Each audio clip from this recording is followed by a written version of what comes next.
पहली बार कितने लोग आए हैं? नए, फर्स्ट टाइम जो लोग आए हैं, पहली बार प्रोग्राम कर रहे हैं, बहुत बढ़िया। बहुत सारे लोग हैं जो हमारे मेहमान हैं, जो पहली बार आए हैं। और हम लोग उस देश के वासी हैं जहाँ पे कहा जाता है अतिथि देवो भव, है ना? मतलब मेहमान को भगवान के बराबर दर्जा दिया जाता है। तो हमारे ये सभी मेहमानों के लिए, हमारे जितने ये ज्वाइंट फाइटर्स हैं WPL के, अपनी जगह पे खड़े होकर हमारे मेहमान बैठे रहे, उनके लिए शानदार और जबरदस्त कहानी।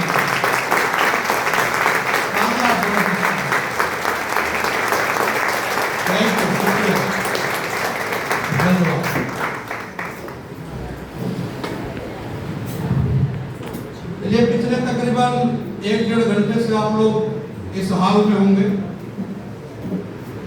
प्रोग्राम को आपने अटेंड किया और हमारे ब्रिजेश तिवारी जी ने सबसे पहले आपको हेल्थ के बारे में और आयुर्वेद के बारे में बताया होगा, आया ना? यस। जितनी भी चीजें ब्रिजेश तिवारी सर ने बताई है, हमें आपको पहले से मालूम है। ऐसा नहीं कि इन्होंने कोई नई चीज बताई है, पहले से मालूम है इंसान को क्या खाना चाहिए, क्या नहीं खाना चाहिए, शरीर के लिए क्या चीजें फायदा पहुंचाते हैं, क्या नुकसान पहुंचाते हैं, ये मालूम है। लेकिन मालूम होने के बाद भी इंसान क्या करता है? गलतियां करता है। तो सिर्फ ब्रिजेश तिवारी सर ने स्लाइड के माध्यम से उन्हीं बातों को रिवाइज कराया है, याद दिलाया है कि आज एक आम इंसान के घरों में, एक छोटे बच्चे से लेकर बुजुर्ग तक कैसी कैसी बीमारियां हो रही हैं और क्यों हो रही हैं, उसके बारे में सर ने स्लाइड के माध्यम से बताया कि नहीं बताया? उसके बाद उन्होंने भारत की संस्कृति, भारत की एक धरोहर आयुर्वेद के बारे में आपको बताया होगा, है ना? कि आयुर्वेद प्रोडक्ट को इस्तेमाल करके इन घातक बीमारियों से हम अपने परिवार को कैसे बीमारियों से बचा सकते हैं, उसके बारे में सर ने आपको एक बेहतरीन जानकारी दी, आया ना? ये जानकारी वाकई में अच्छी है या नहीं हमारे परिवार के लिए? अच्छी है। ऐसा नहीं लगता आपको कि परिवार के छोटे से लेकर बुजुर्ग तक हर एक सदस्य को ये जानकारी होनी चाहिए? क्या खाना है, कब खाना है, कैसे खाना है, बीमारियों से कैसे बचना है, क्या हम कर सकते हैं? तो इतनी शानदार जानकारी ब्रिजेश सर ने आपको दी। लेकिन ब्रिजेश सर को देने के लिए आप लोग कुछ लाए हैं? जो नए लोग हैं, जो नए लोग कुछ लाए हैं आप लोग? 500 रुपया जमा करना उनके लिए, बढ़िया काम हो जाएगा। ज्यादा लोग हैं नए लोग, 500 आपका चार्ज है कि नहीं? तो हम लोग कुछ लेके नहीं आए सर के लिए, लेकिन सर के लिए एक शानदार ताली से उनका अभिवादन तो कर ही सकते हैं, है ना? धन्यवाद। उसके बाद विवेक तिवारी सर ने इस सामाजिक कार्य को करके, जो हमारे देश, हमारे समाज के हित का कार्य है, उस कार्य को करके कैसे एक आम इंसान अपनी जिंदगी में बड़ी कामयाबी हासिल कर सकता है, कैसे इस प्लेटफॉर्म के माध्यम से एक आम इंसान की जिंदगी बदल सकती है, उसके बारे में आपको विवेक तिवारी सर ने आपको बताया होगा, है ना? तो विवेक तिवारी सर ने आपको जब इतनी बड़ी इंफॉर्मेशन दी, जहां से करोड़पति नहीं, याद रखना अपने देश में हर एक इंसान का सपना होता है, जब भी आप एक आम इंसान से सुनना जो एक आम परिवार में पैदा होता है, लोअर मिडिल क्लास या मिडिल क्लास परिवार में, तो छोटे बच्चों का एक सपना होता है कि मुझे करोड़पति बनना है ना, करोड़पति बनना है, करोड़पति बनना है, करोड़पति बनना है। अगर वो बच्चा कहीं कुछ जाए, माँ बाप से कुछ जिद कर ले कि पापा ये चीज चाहिए, तो कई बार बोल देते अच्छा तो बड़ी करोड़पति का औलाद है भाई, है ना? कई बार शादी होकर वो लड़की जब ससुराल आती है, अपने पति अपने सास ससुर से कुछ मांग ले तो वहां एक डायलॉग चलता है अच्छा तो बड़े करोड़पति पर औलाद की बिटिया है भाई, हाँ है ना? करोड़पति करोड़पति करोड़पति की बात चलती है। लेकिन विवेक तिवारी सर ने जो आपको प्लेटफॉर्म दिखाया है, वहां से करोड़पति नहीं, हम यहाँ जो हॉल में बैठे हैं अपने अपने परिवार के पहले अरबपति बन सकते हैं। इतनी बड़ी इंफॉर्मेशन आपको विवेक तिवारी सर ने दी है, अरबपति बनाया जा सकता है इस प्लेटफॉर्म से। तो विवेक तिवारी सर के लिए भी हम लोगों ने कुछ लाया तो है नहीं, तो विवेक तिवारी सर के लिए भी उनके सम्मान में एक ताली हम लोग उनको अर्पित कर सकते हैं। देखिए, हमने आयुर्वेद के बारे में देखा, समझा, और इस प्लेटफॉर्म के बारे में देखा और समझा कि इस प्लेटफॉर्म से कहां तक जाया जा सकता है। लेकिन जैसे इस प्लेटफॉर्म में पैसे की बात आती है, जब तक सिर्फ प्रोडक्ट की बात चलती है जब तक तो अच्छा लगता है ना, कि चलो यार यहाँ बुलाया गया है, स्वास्थ्य जागरूकता अभियान के बारे में बुलाया गया, अच्छी चीजें बताई जा रही हैं, आयुर्वेद के बारे में बताया जा रहा है, जैविक खाद के बारे में बताया जा रहा है, देश समाज के हित की बातें बताई जा रही हैं, यानी काम तो अच्छा कर रहे हैं, है ना। लेकिन जैसे पैसे की बात आती है तो माइंड में थोड़ा सा बात चलता है कि यार यहाँ भी बुला के पैसे की बात कर रहे हैं, यहाँ भी कमाई करने की बात की जा रही है। मैं तो आपको बताना चाहता हूं कि इस दुनिया में इंसान कुछ भी कर रहा है, सही काम कर रहा है या गलत काम कर रहा है, उस इंसान का मकसद क्या है? पैसा कमाना। आज के युग में इंसान कुछ भी कर रहा है, उसका मकसद क्या है? पैसा।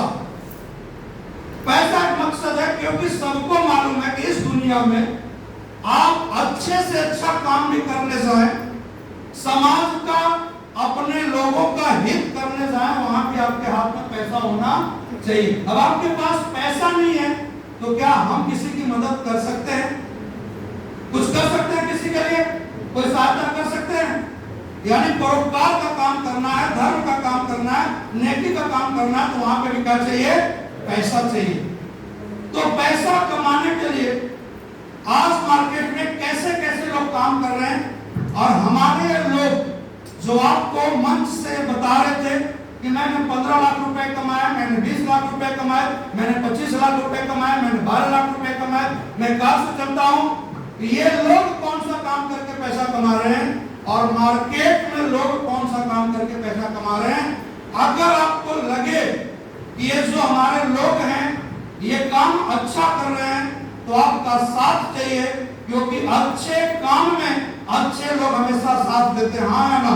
मैं आपसे जानना चाहता हूं, जो नए लोग आए हैं, अगर काम अच्छा हो, अपने देश, अपने समाज, अपने लोगों के हित का काम हो, तो उस काम को अच्छे लोग करते हैं या नहीं? करते हैं नहीं?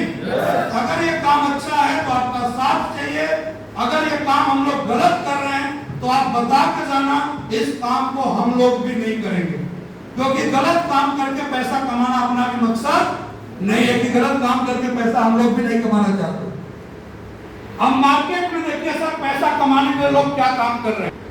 आप अगर मेरी बात से सहमत होंगे तो आप हाथ खड़ा करके यस खाली बोलना। आज लोग बच्चों के पीने वाले दूध में भी मिलावट कर रहे हैं, हाँ या ना? उस बच्चे का चाहे किडनी खराब हो, चाहे लीवर खराब हो, चाहे किसी के माँ बाप के आंखों का तारा चला जाए, किसी को कोई फर्क नहीं पड़ता, अगले को पैसा कमाने से मतलब है, हाँ या ना? लोग आज खाने के चीजों में मिलावट कर रहे हैं नहीं? कर रहे हैं नहीं? आज मसालों के अंदर सर ईंट पीस के मिलाई जा रही है, लकड़ी के पुराने तक मिलाया जा रहा है। आपने न्यूज में देखा होगा, बहुत सारी कंपनियों के बारे में सुना होगा। लोग सिंथेटिक्स पनीर, केमिकल के पनीर बना के बेचे जा रहे हैं, है ना? अच्छा बताइए, केमिकल का पनीर इंसान खाएगा तो उसको फायदा मिलेगा, नुकसान मिलेगा? नुकसान मिलेगा। लेकिन अगले का क्या मकसद है? पैसे कमाना। अभी रक्षाबंधन आने वाला है सर, अपने देश में रक्षाबंधन के दिन मिठाइयों की डिमांड 1000 गुना ज्यादा बढ़ जाती है। पूरे साल इंसान मिठाई खरीदना रक्षाबंधन के दिन जरूर खरीदता है ना? लेकिन कभी आपने सुना कि रक्षाबंधन के दिन मिठाई खत्म हुई मार्केट की? नहीं भाई, हम सारे किसान परिवार से हैं, है ना? भाई किसान परिवार से ताल्लुक रखते हैं हम लोग, तो हम आपके घरों में गाय भैंस होती है, तो क्या त्योहारों के दिन में वो गाय या भैंस 5 लीटर की जगह 50 लीटर दूध देती है क्या? नहीं। लेकिन मार्केट में तो मिठाई की कमी नहीं है, मावा पनीर की कमी नहीं है। 100 गुना नहीं 1000 गुना ज्यादा डिमांड बढ़ने के बाद भी मार्केट में वो चीज कम नहीं पड़ रही है। आप देखिए सर, क्या करके लोग पैसा कमा रहे हैं, क्या करके पैसा कमा रहे हो? इतने गिर गए लोग पैसा कमाने के लिए। लोगों का गला काट के पैसा कमा रहे हैं ना, लोग जहर बेच के पैसा कमा रहे हैं।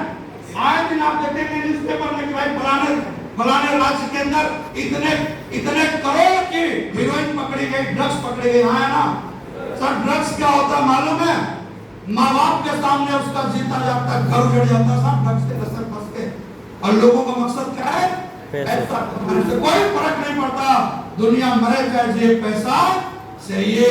लोग सिर्फ पैसे के लिए इतने जीत चुके हैं कि आज बड़े बड़े अस्पताल, अब फोर्टिस अपोलो जैसे, हेरिटेज जैसे बड़े बड़े अस्पताल जिनका नाम चलता है, जिन अस्पतालों में 2-2, 5-5 हजार रुपए डॉक्टरों की फीस होती है, वो अस्पताल जहां पे आम इंसान जब बीमार होकर जाता है, एक बच्चा अपनी मां को लेकर जाता है, तो उस उम्मीद से जाता है कि इस अस्पताल में जा रहा हूं, ये अपने स्टेट की या अपने इलाके की सबसे महंगी अस्पताल है, वहां से मेरा ये गार्जियन या मेरी माँ या मेरे पिता या मेरे बच्चे या मेरी बीवी सही सलामत वापस आएंगे, यही उम्मीद करके जाता है इंसान। और सर, बीमारी के अंदर इंसान अपने बेटी और अपने बहू के सर गहने तक बेच के जाता है, घर और जमीन बेच के जाता है। और आप सोचिए जब वही अस्पताल में किडनी रैकेट जैसे स्कैम पकड़े जाते हैं, आप सोचिए क्या बिकता होगा पेशेंट के ऊपर। मकसद क्या है उनका भी? पैसा कमाना, कोई फर्क नहीं पड़ता सर। लोग इतने असंवेदनशील हो गए हैं, मानवता बिल्कुल खत्म हो चुकी है। मैं सबकी बात नहीं कर रहा हूं, आज भी इस देश में ऐसे डॉक्टर्स हैं साहब, ऐसे डॉक्टर्स हैं उनके यहाँ चला जाए बंदा, अगर उनके पास पैसे नहीं देने को है ना, तो इलाज भी करते हैं और घर जाने के पैसे भी देते हैं। ऐसे भी डॉक्टर्स हैं, ऐसे डॉक्टर साहब उन सलूट करते हैं। लेकिन ऐसे भी डॉक्टर्स हैं कि अगर एक्सीडेंट में किसी की अतड़ियां बाहर आ रही हो, अगर उसके पास पैसे नहीं है तो भाई साहब दम तोड़ के मर जाता प्राइवेट अस्पताल के बाद, बोलते पैसा ला तो ऑपरेशन होगा। ऐसे भी लोग तो हैं। मकसद क्या है? पैसा कमाना। एक वो रास्ता है पैसा कमाने का, और एक हमारे लोग पैसा कमाने का कार्य कर रहे हैं। हम लोग पैसा कमाने का कार्य कर रहे हैं साहब, क्योंकि एक बात अपने समझ में आ गई कि इस दुनिया में जो इंसान पैसे नहीं कमाता, वो इस दुनिया का सबसे बड़ा गुनहगार व्यक्ति है। क्योंकि वो ना देश के काम आएगा, ना अपने समाज के काम आएगा, ना अपने माँ बाप के काम आएगा, ना अपने बीवी बच्चों के काम आएगा। बताइए उस इंसान का रहना या ना रहना कोई फर्क है क्या? क्या काम आएगा जो पैसा नहीं कमाता सर? यस, मैं पैसा कमाने के लिए ये काम करता हूँ, मेरे अपने लोग भी पैसा कमाने के लिए ही ये काम करते हैं। लेकिन हम काम क्या कर रहे हैं ये समझने वाली बात। हम लोग, हमारे लोग, एडब्ल्यूपीएल परिवार के लोग घर घर जाके, गांव जाके, 1 to 1 एक जन से मिलके, एक परिवार से मिलके, इस तरह से संडे को फ्री में लोगों को बुला के ये बताने की कोशिश कर रहे हैं कि भैया आपको क्या खाना है, क्या नहीं खाना है, आप अपने परिवार को आने वाले दिनों में इन गंभीर बीमारियों से कैसे बचा सकते हैं, इसका उपाय क्या है, और आयुर्वेद को घर घर प्रमोट कर रहे हैं। बताइए काम अच्छा है या बुरा? अच्छा है। अच्छा है या बुरा है? अच्छा। सर यही काम करके हम लोग पैसा कमा रहे हैं। अगर ये काम सही है तो आपका साथ चाहिए, यही काम हम लोग कर रहे हैं। हम लोग लोगों को जाके प्रोडक्ट थोपते नहीं है कि सर नहीं हमें आप हमारा प्रोडक्ट आपको लेना, क्या पता भाई अगले के पास गुंजाइश नहीं है, नहीं ले सकता हो, नहीं खरीद सकता हमारी पंच तुलसी, भाई नहीं खरीद सकता पंच तुलसी, क्या करोगे? जबरदस्ती दोगे? नहीं अगले के पास 360 रुपए, नहीं ले सकता तुलसी। लेकिन हमारे लोग, हमारे डब्ल्यूपीएल परिवार के लोग उसको बोलते कोई बात नहीं सर, आप हमारा इग्नोराट नहीं पी सकते चलेगा, आप हमारी तुलसी नहीं खरीद सकते वो भी चलेगा, हम आपके पास अपना तेल फूक के आए हैं ये भी चलेगा। लेकिन बस एक काम आप कर दीजिए, सुबह सुबह उठ के अपने घर की चाय बंद करा के पूरे परिवार को गर्म पानी पिला लेना चाहिए, आपके परिवार से सैकड़ों बीमारी खत्म हो जाएगी। बताइए काम अच्छा है? काम अच्छा है? बताइए। अब सर बात शुरू में आए थे ना कि ये लोग भी पैसा कमाते हैं, आप बताइए कि हमारी कंपनी गर्म पानी बेच रही क्या? गर्म पानी तो फ्री में मिलेगा आपके घर में, लेकिन वो सिर्फ सुबह की चाय बंद कर दे और गर्म पानी पीने लग जाए सुबह सुबह पूरा परिवार, तो हजारों बीमारियां हैं साहब जो घर से खत्म हो सकती हैं सिर्फ एक बदलाव। अब बताइए काम कैसे? हम लोगों को बता रहे हैं आप हमारी कंपनी में काम नहीं करेंगे चलेगा, आप हमारे प्रोडक्ट इस्तेमाल नहीं करेंगे चलेगा, लेकिन आप अपने घर के किचन को बदलिए। जो आप पिसे हुए मसाले लेके आ रहे हैं, या तो कहीं ऐसे मसाले लेके आइए जिसके ऊपर पूरा ट्रस्ट हो, जिस पे गवर्नमेंट की पूरी ठप्पा लगा हो कि भाई ये 100% प्योर है, या तो आप खड़े मसाले इस्तेमाल करिए। अब बताइए साहब, हम लोग कौन सा गलत काम कर रहे हैं? ये काम सही है या नहीं है? सही है या नहीं है? हम लोगों को जाके समझाने की कोशिश कर रहे हैं कि भाई आज रासायनिक खादों के इस्तेमाल से हमारी धरती सर पूरी तरह बंजर होने के कगार पे है। पूरी तरह वाटर लेवल इतना तेजी से नीचे जा रहा है क्योंकि मिट्टी हार्ड हो रही है। सर पानी पीने का हम लोग मर जाएंगे अगर इसी तरह वाटर लेवल नीचे गया तो। जो कुएं कभी नहीं सूखा करते थे ना, इस साल तक 10-12 दिन की गर्मी पड़ी है, 10-12 दिन में वो बोर और कुएं सूखे हैं। सिर्फ 10-12 दिन की तड़प हुई है, गर्मी ज्यादा गर्मी साल नहीं पड़ी है। 10-12 दिन में वो बोरवेल या वो कुएं सूखे जो कभी सूखा नहीं करते थे, उनके वाटर लेवल नीचे गए। रीजन सिर्फ रासायनिक खाद से मिट्टी हार्ड हो गई, उसमें जल धारण की क्षमता है नहीं। जब वो जल धारण नहीं करेगी तो वाटर लेवल ऊपर आएगा। हम लोग लोगों को यही बता रहे हैं कि सर आप हमारा खाद नहीं डाल सकते, कोई दिक्कत नहीं, लेकिन कोशिश करिए धीरे धीरे करके रासायनिक खाद से अपने खेत को अलग करिए। कुछ भी करिए आप, लेकिन रासायनिक खादों को मत डालिए, क्योंकि ये आपके पानी, आपके हवा और आपके खाने तीनों में जहर घोल रहा है। 15 लाख से ज्यादा मौतें हर साल उस कैंसर से हो जा रही हैं जिसका कारण सिर्फ पेस्टिसाइड और फर्टिलाइजर। विश्व संगठन ने प्रॉपर भारत को चेतावनी दी है कि अगले 5-6 सालों के अंदर अगर रासायनिक खादों पे कंट्रोल नहीं किया गया तो भारत देश में हर तीसरा शख्स कैंसर का मरीज हो जाएगा। ये हम 150 लोग बैठे हैं, ये 150 में 50 ऐसे बैठे होंगे जो कैंसर से तड़प रहे होंगे। और कैंसर आज भी सर वो लाइलाज बीमारी है जिसका कोई इलाज नहीं, कोई इलाज नहीं है। आप कितने भी पैसे वाले हैं कोई फर्क नहीं पड़ता। अगर सर कैंसर हुआ ना तो मौत कैंसर से ही होती है, याद रखिएगा, बड़े बड़े पैसे वाले भी नहीं। हमारे लोग यही बोल रहे हैं भैया आप ऑर्गेनिक खेती पे आइए, लेकिन हमारे किसान भाइयों के माइंड के साथ एक स्कैम हुआ है, एक घोटाला हुआ है। जैसे किसान भाई को बोलो भैया ये देसी खाद डालो, किसान भाई का पहला सवाल है सर मेरी पैदावार का क्या होगा? आया ना? कितने किसान हैं यहाँ पे हाथ खड़ा करें? पहला सवाल है कि सर मैं खाद डाल तो लूं, लेकिन पैदावार दिमाग में बैठा हुआ कि पैदावार यूरिया से होगा, पैदावार डीएपी से होगा। नहीं सर, पैदावार होती है हमेशा बीज की क्वालिटी से। अगर बीज रद्दी निकल जाए, जितनी मर्जी उतनी खाद डाल लीजिए, पैदावार कर लेंगे क्या? अभी कम से कम मेरे से 50 से ज्यादा किसान से मैं मिल चुका हूं जिनके सोयाबीन जमे ही नहीं, बीज की वजह से सोयाबीन जमा ही नहीं। तो मैं बोला डालो इसमें 10 बोरी डीएपी डालने को, डीएपी डालो क्या पता जमीन है। बोले नहीं सर बीज निकली है। तो मैं बोला यही तो हम समझा रहे हैं कि पैदावार बीज से होती है। ये तो आपकी ब्रेन से चला गया है कि खाद डालोगे जितना पैदा करोगे उससे ज्यादा बीमार हो जाओगे, पूरा पैसा डॉक्टर को देते आओगे। यही तो आपके साथ खेल चल रहा है। किसान के घरों में शुगर हो रही है, किसान को हार्ट अटैक आ रहा, किसान को भाई साहब नकवा लग रहा, किसान को ब्लड प्रेशर हो रहा।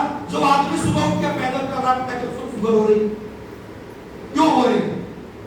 क्यों हो रही बताइए ना। रीजन वही जो डाल रहे हैं। हमारे लिए क्या कह रहे हैं कि भाई आप धीरे धीरे सही करके इस साल थोड़ा थोड़ा थोड़ा थोड़ा करके कम से कम 4-5 सालों में तो आप प्रॉपर देसी पे आ जाओगे। आया ना? आ सकते हैं नहीं? अब बताइए काम सही है गलत? सही है गलत है? भाई सरकार भी चाह रही है कि रासायनिक खाद कम हो, वो भी कोशिश कर रही है। हर यूनिवर्सिटी में, हर रेडियो पे, हर टीवी में हर मंत्री संतरी सब आके यही बोल रहे हैं ना कि भैया जैविक खेती अपनाओ, जैविक खेती अपनाओ, जैविक खेती अपनाओ। चर्चा चल रही है या नहीं चल रही? चल रही है सर। इससे क्या हो रहा है? अपना देश आर्थिक रूप से कमजोर हो रहा है रासायनिक खादों से, क्योंकि रासायनिक खाद के जितने भी केमिकल्स हैं वो फॉरेन से आते हैं। तो पैसा कहाँ जा रहा है? फॉरेन में जा रहा है। अभी भाई साहब 20,000 टन सारा आम वापस हो गया हिंदुस्तान का, बताइए। आपको लग नहीं रहा कि इस मार्केट में आम सस्ता है? 40-40 रुपया किलो सब रेडी पे बेच रहे हैं आम।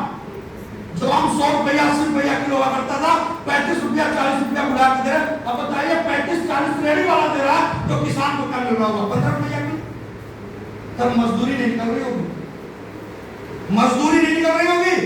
रीजन, कोई भी फॉरेन कंट्री हमारे देश का ना तो फ्रूट, ना तो अनाज, ना तो सब्जी खरीदने के लिए तैयार नहीं है, क्योंकि सबसे ज्यादा जहर अपने देश में डाला।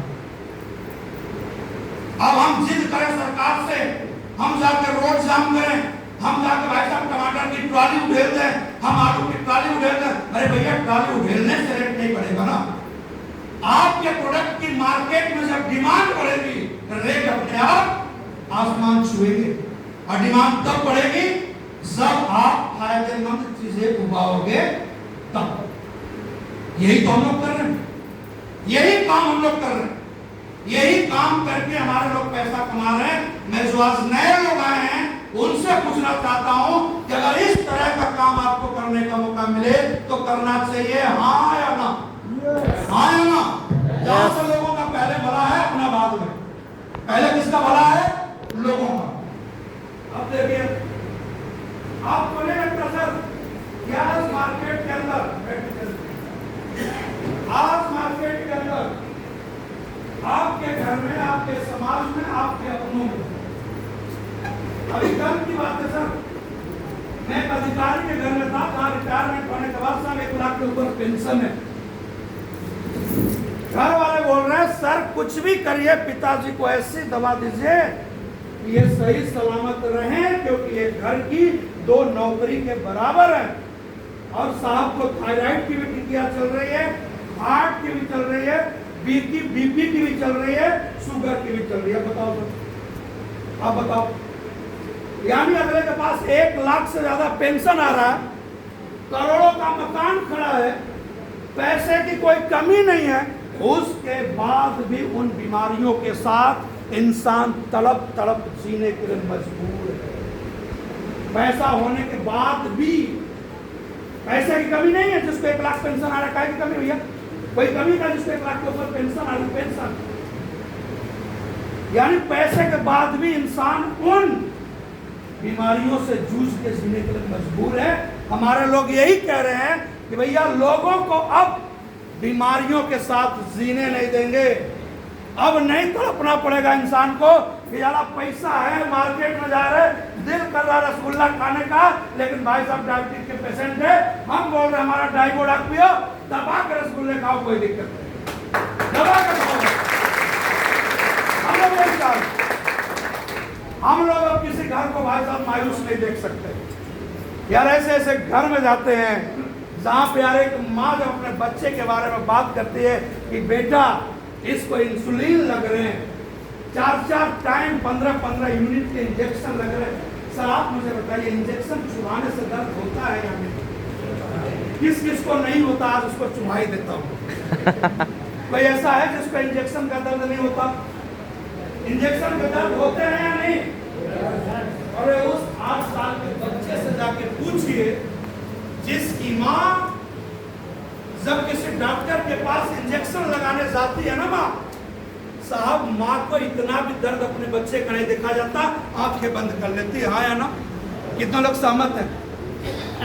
भाई साहब जब बच्चे को इंजेक्शन लगता है ना, माँ आंखें बंद कर लेती है, और वही माँ अपने बच्चे को 4 टाइम इंसुलिन के इंजेक्शन दे रही। बताइए क्या बीत रहा होगा, क्या बीत रहा होगा, आप सोचिए। लेकिन मजबूर है माँ। यही काम हमारे लोग कर रहे हैं साहब, यही काम कर रहे हैं कि वो माँ मजबूर ना हो कि अपने दिल पे पत्थर रख के अपने ही हाथों से अपने बच्चे को इंसुलिन का इंजेक्शन दे रही हो। हम लोग बोलते हैं हमारे प्रोडक्ट इस्तेमाल करिए और इस बच्चे को इंसुलिन से बाहर लेके आइए।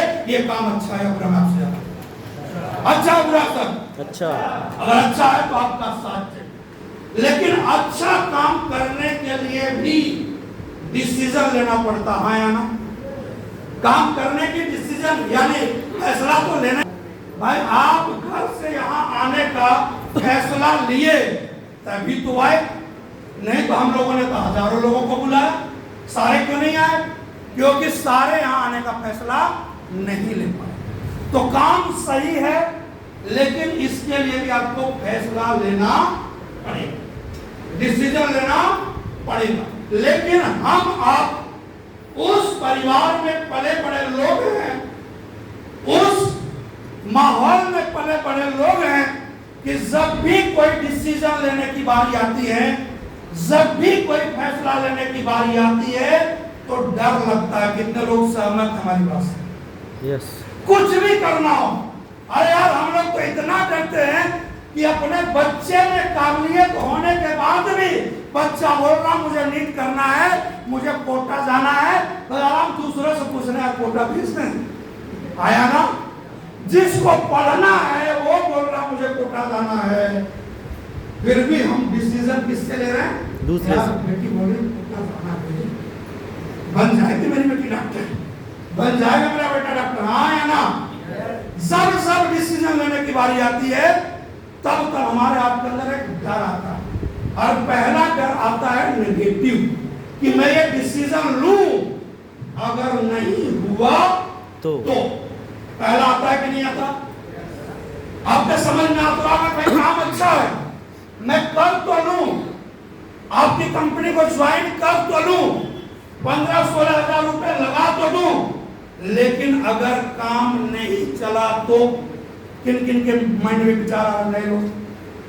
देखो भाई, या तो हाथ खड़ा करना, या तो गेट में तभी बाहर जाने दूंगा जब 15,000 जमा कर दोगे, या तो सवाल करो कि सर मुझे डाउट लग रहा अंदर कि मैं जुड़ गया, अगर मेरा काम नहीं चला तो, मेरे साथ लोग नहीं जुड़े तो, मेरी टीम नहीं बनी तो, ये किस किस के माइंड में चल रहा था? ईमानदारी से देखिए, मेरे माइंड में तो चला था, मैं ओपन बताऊं।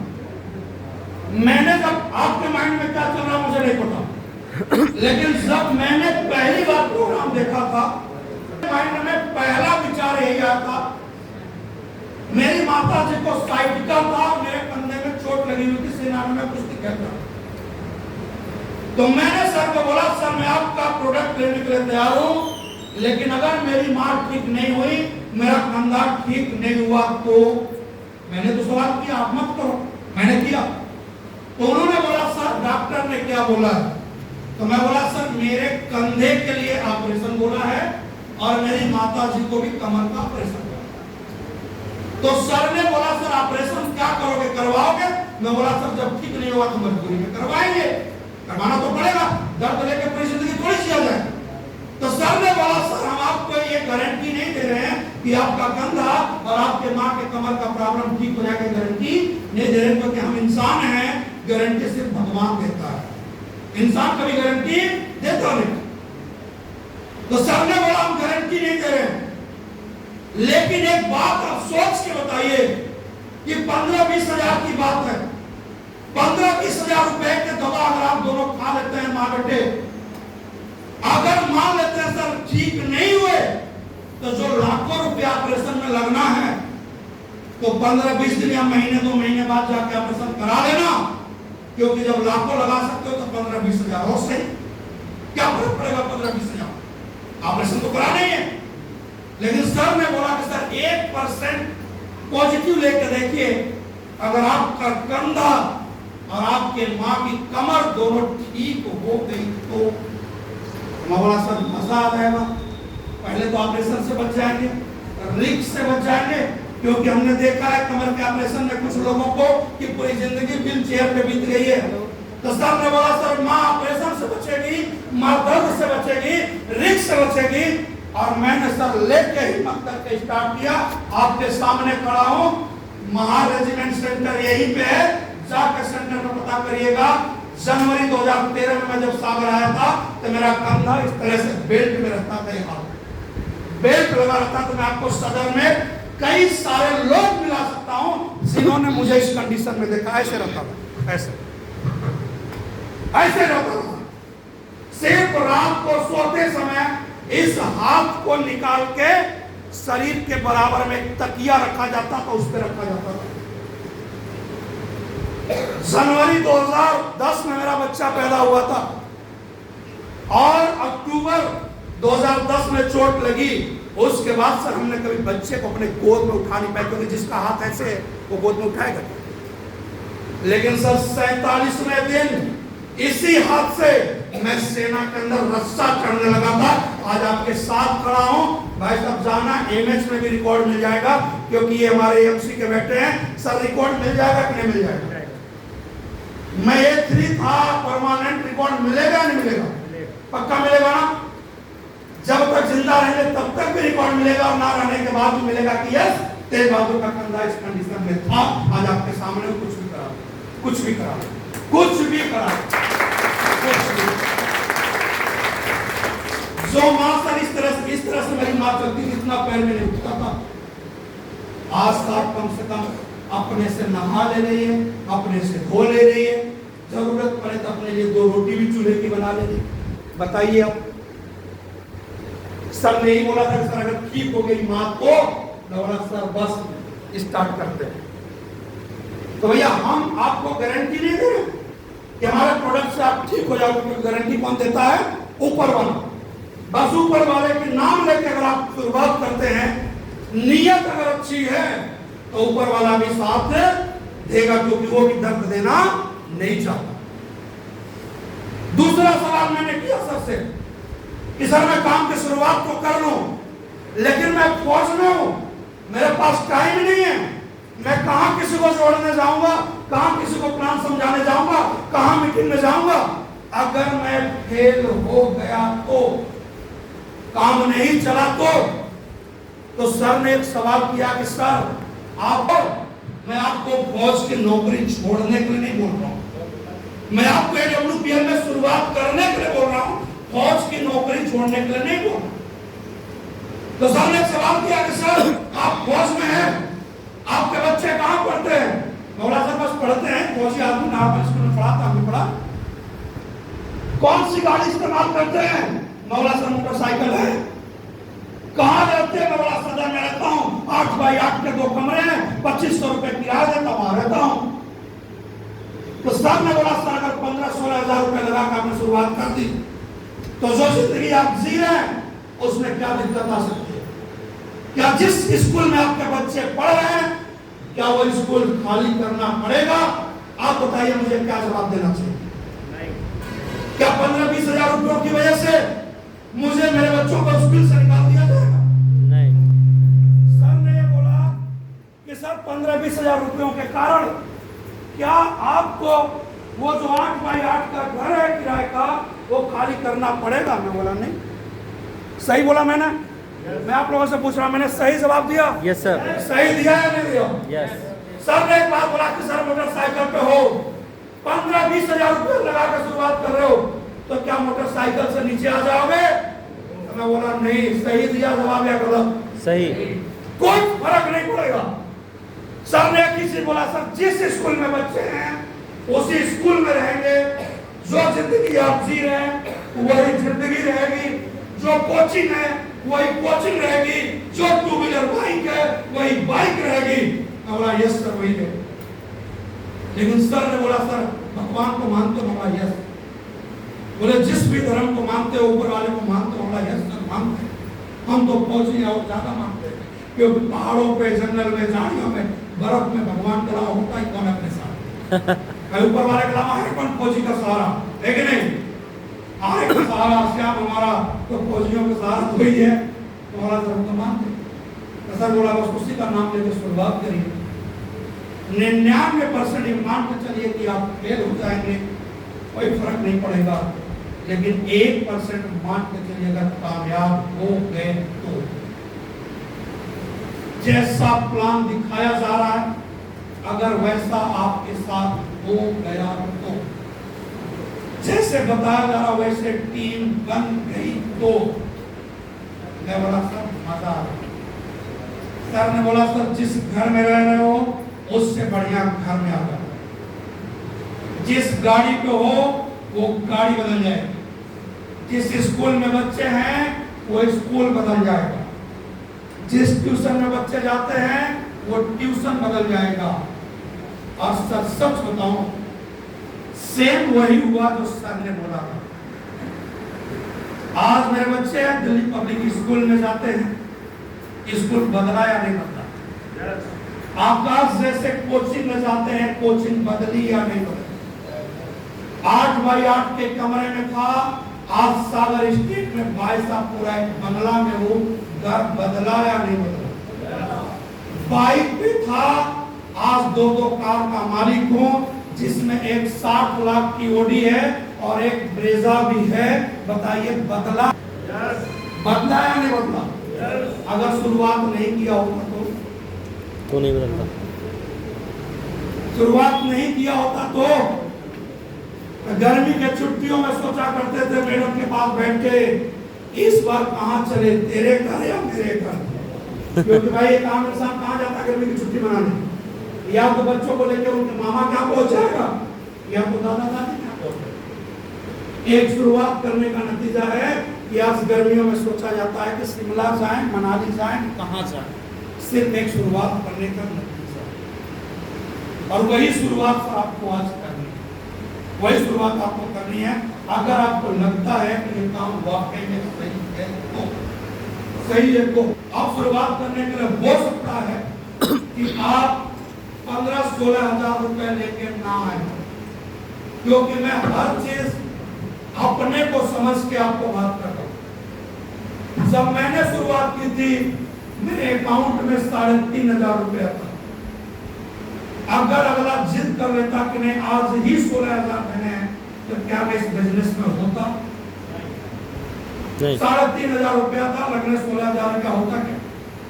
लेकिन सर ने एक चीज बोला कि सर आज आपके पास 16,000 नहीं है, लेकिन डिसीजन आज आप ले सकते हो, और ये डिसीजन हमेशा आपको इस बिजनेस में सीनियर बना के रखेगा। और उन्होंने बताया कि सर ये सीनियरिटी फॉर्म 600 रुपए में आप साइन अप करके अपनी सीनियरिटी हमेशा के लिए लगा सकते। आपके बाद मेरे द्वारा ज्वाइन कराया हुआ हर एक व्यक्ति आपकी टीम में आएगा। इतना पावर है इस फॉर्म के अंदर। और मैंने फॉर्म भर के शुरुआत की, और सर ने बोला कि सर देखिए आपके जीवन में जो आज पैसा नहीं है, आज हो सकता है आप ये फॉर्म भर के अपनी सीनियरिटी लगा के जाना, हो सकता है यहाँ आज मेरे जैसा कोई भाई या बहन बैठी हो जिनके पास 15-16 हजार रुपए का जुगाड़ ना हो, ना उनके पास हो, ना वो कहीं से कर पा रहे। ऐसे भी हालात कई बार होते, ऐसे भी कई बार हालात होते। सर ने एक बात बोला कि सर ये जो पैसा ना होना, ये आज पहली प्रॉब्लम आपकी नहीं है।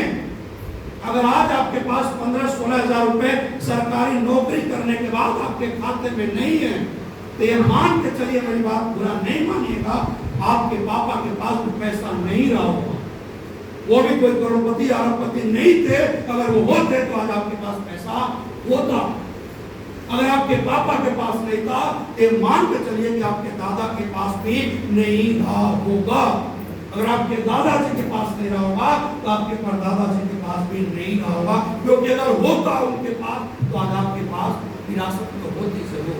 आए ना, कितने लोग समझ से मेरी बात? अगर आज मेरे पास 15-16 हजार रुपए की किल्लत है, इसका मतलब ये पीढ़ी दर पीढ़ी वाली प्रॉब्लम है जो बाईपास होकर लगातार हमारे आपके जीवन में आ रही है। तो उन्होंने बोला सर ये आपके परिवार में और आपके जीवन में पैसे ना होने का एक बहुत बड़ा कांटा आपके पैर में चुभा हुआ है। या तो पूरी जिंदगी उस कांटे को चुभे रहने दीजिए और पूरी जिंदगी घिसड़ के लगड़ के बस ऐसे चलते रहिए, जिंदगी जिए बस आए हैं काट के चले जाइए। या तो एक बार हिम्मत करिए, एक बार भरोसा करिए, एक बार अपनी ताकत को पहचानिए और एक बार कहीं से भी व्यवस्था करके एक बार आप यहाँ शुरुआत करिए।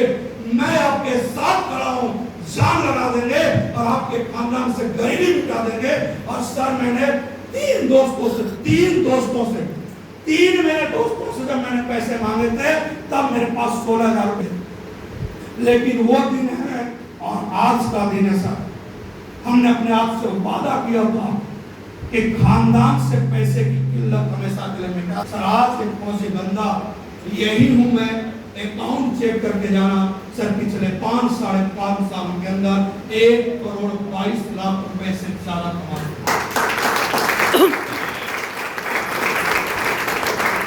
महीने की एवरेज तकरीबन 3.5 से 4 लाख रुपए की आती है। 10 पढ़ा 3.5 से 4 लाख रुपया महीना।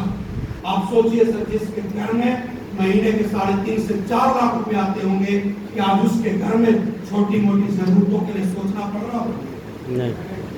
क्या वो जो 5 साल पहले मेरी स्थिति थी, क्या आने वाली पीढ़ियों की स्थिति दोबारा हो सकती है? नहीं हो सकती, नहीं हो सकती। आज हो सकता मेरे जैसा कोई भाई बैठा हो जिसके पास 15-16 हजार रुपए बहुत बड़ी दर्द हो, तकलीफ, या तो उस तकलीफ को लेके पूरी जिंदगी जीना, या तो एक बार हिम्मत करिए, एक बार अपनी ताकत को पहचानिए, एक बार भरोसा करिए। आप सिर्फ शुरुआत करिए, रियल बता रहा था इस मंच से, आप सिर्फ शुरुआत करिए। आप लोगों की कामयाबी के लिए ना शान लगा देना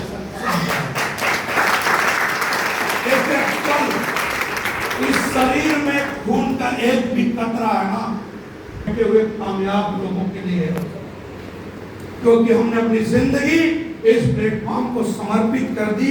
क्योंकि इस प्लेटफॉर्म ने सिर्फ पैसा नहीं दिया सर, एक पहचान दी, एक नाम दिया, एक इसके बगैर जिंदगी में कुछ नहीं। बस आप शुरुआत करिए, साथ देने के लिए हम लोग खड़े हैं, हमारे ये लोग खड़े हैं। बस आपसे यही गुजारिश है कि अगर कोई मन में डाउट है तो उसे यही आप क्लियर कर लेना, और लगे तो फॉर्म भर के जाना। आपका एक कदम आपके परिवार में खुशियां ला सकता है। साथ देने के लिए हम लोग खड़े हैं। थैंक यू सो मच, बहुत बहुत धन्यवाद।